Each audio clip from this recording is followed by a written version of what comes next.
And so, as we mentioned, 64-bit key, at least 10 hex digits. So 0 to 9, A to F is going to be your key, 10 digits.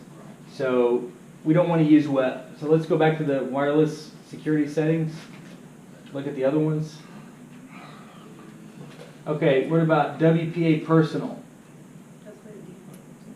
WPA, it'd be all right, but it's not what I would use. Why not? Because it can still be cracked. That's why you can always use WPA too. There are some weaknesses in WPA, mostly academic weaknesses. I mean, there's not a lot of WPA cracking. If there is, you have a very weak key. So what's the algorithm used with WPA for encryption? TKIP, right. Temporal Key Integrity Protocol, right. And then with what's our algorithm used with WPA for authentication? Now this is easy because this is the same one on all of them, except for enterprise. Like that. AES? Nope. So AES is our advanced encryption standard. That's what Richard said he would want to use with WPA2. So with WPA and with WPA2 and with WEP, we use something called PSK for authentication. That's our pre-shared key. And that's easy to remember just because if you think about it, okay, well, I'm creating my key right here, and then if James is going to connect to it, I got to pre-share it with him before he connects to the network, so he knows it. So when he tries to connect to my network, he can type it in and join the network. That's very different than the enterprise security mode, which does not use a pre-shared key at all. Instead, it uses credentials that are managed with certificates. I don't think you're going to get any questions on that on the A+. No.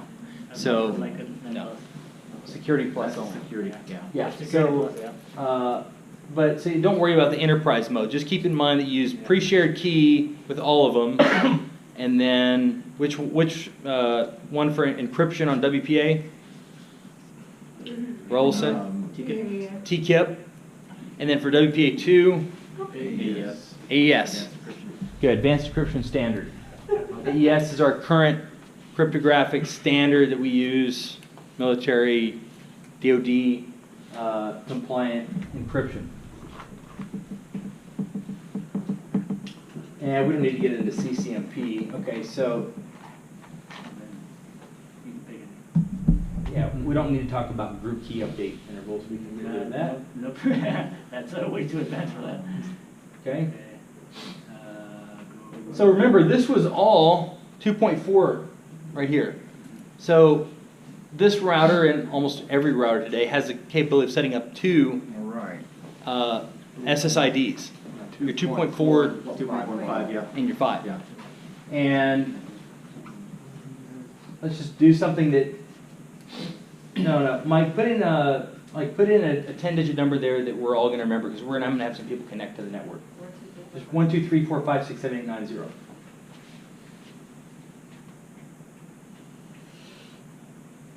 Okay, 0, 1, 2, 3, 4, 5, 6, 7, 8, 9. So go down. I'll let you talk about the 5. We might have to kind of stop here because we got to do an interview with him because it's already it's getting close to. I think we can get through just a little more. Okay. We can at least wrap this up. Okay, yeah. So for 5 gigahertz. Most of it we've already talked about. Yeah, so 5 gigahertz, you want to put a wireless name there as well. Sometimes I've kind of put this either the same name as the one I use for the 2.4 if you want to do that, but a lot of times you want to distinguish between the 2.4 and the 5 gigahertz. You can put an SSID name with the 5 gigahertz at the very end, so if you want to do that, Mike. There's nothing negative for finding your name? Nothing. I've done it. I thought it automatically. Yeah.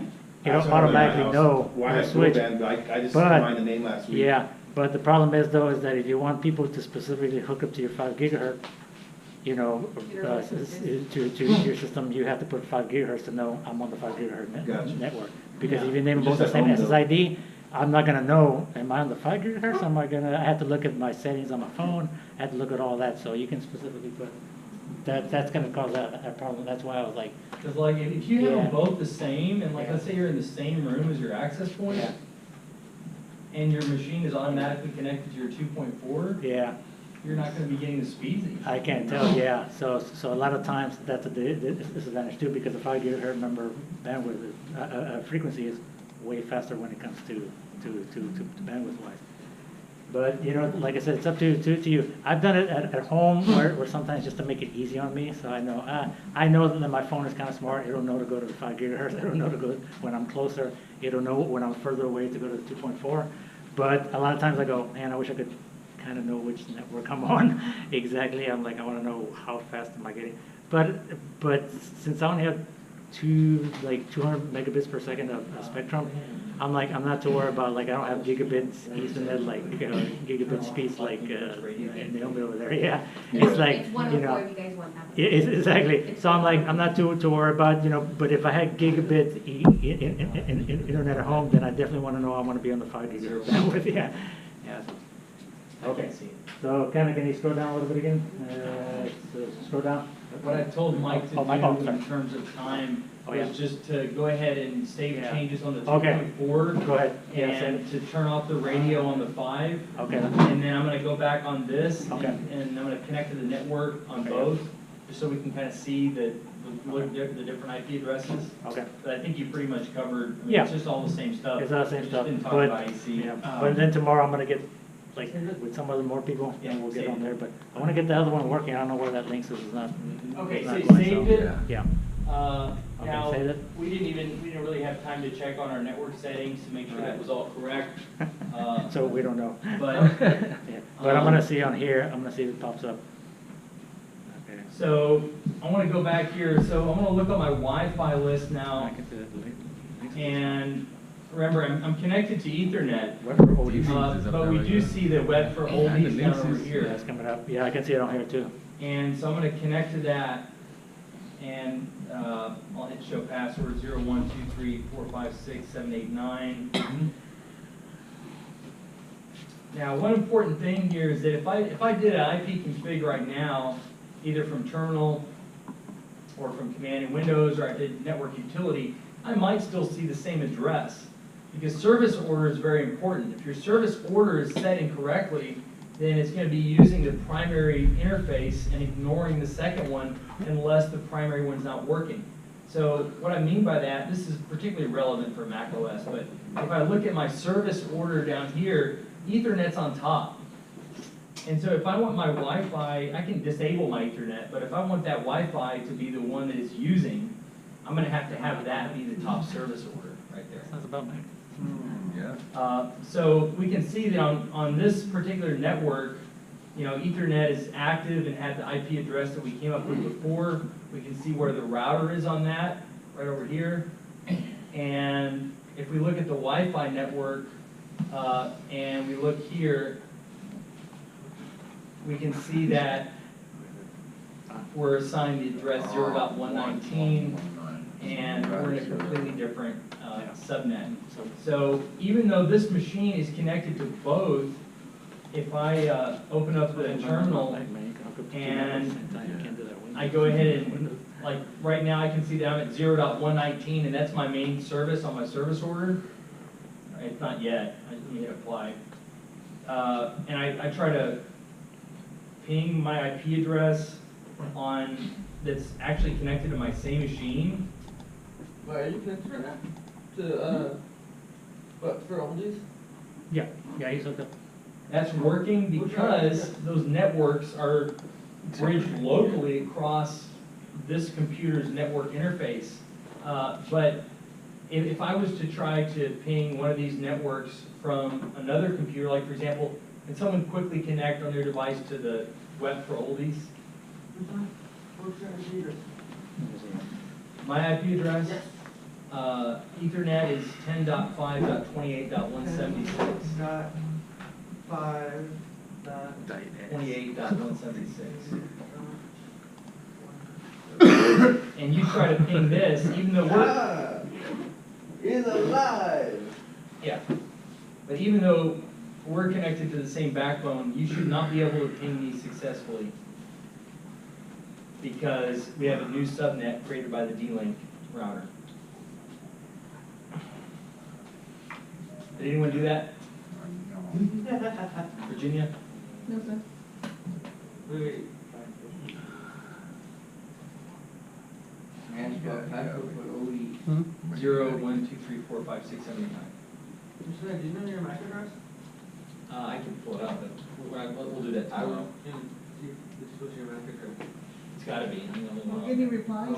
Oh, no, I'm not on LAN. I'm on a different subnet. Oh. I'm getting replies. Oh, here we You go. are?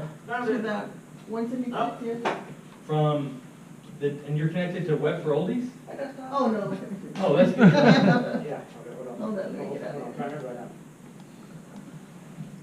Like, man, it must be an advanced device. It's subnet bridging. I hear that part. Okay. What on your phone? Did it do it? But you don't have a ping utility on there, you? What's his IP address again? You do? 10.5. But for oldies, but it's also, through Ethernet as well. Oh, shut off Ethernet. Oh, you can't do that. You just pull the plug out from the bottom.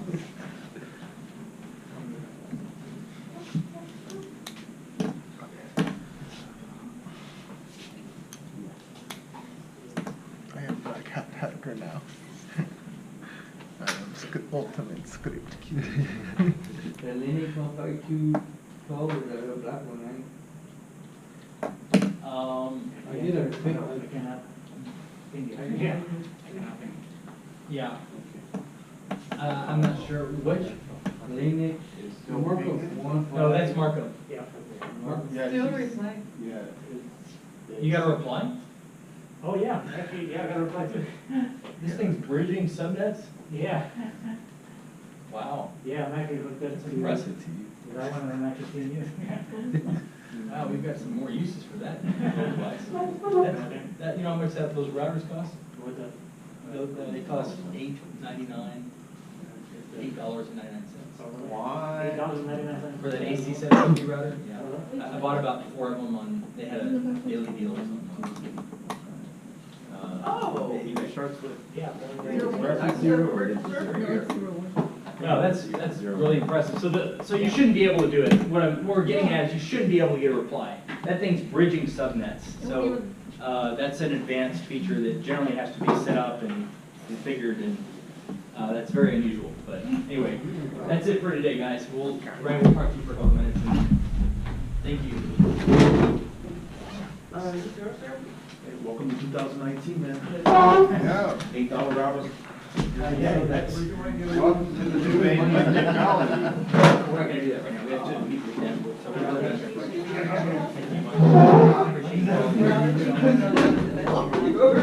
That's all. Yeah. So they would have been in there. 899 router. Okay, but then that little one. And that's the fact that it's not connected. Green Bay. For a while. 40 cents, and you got green. Well, it's not still.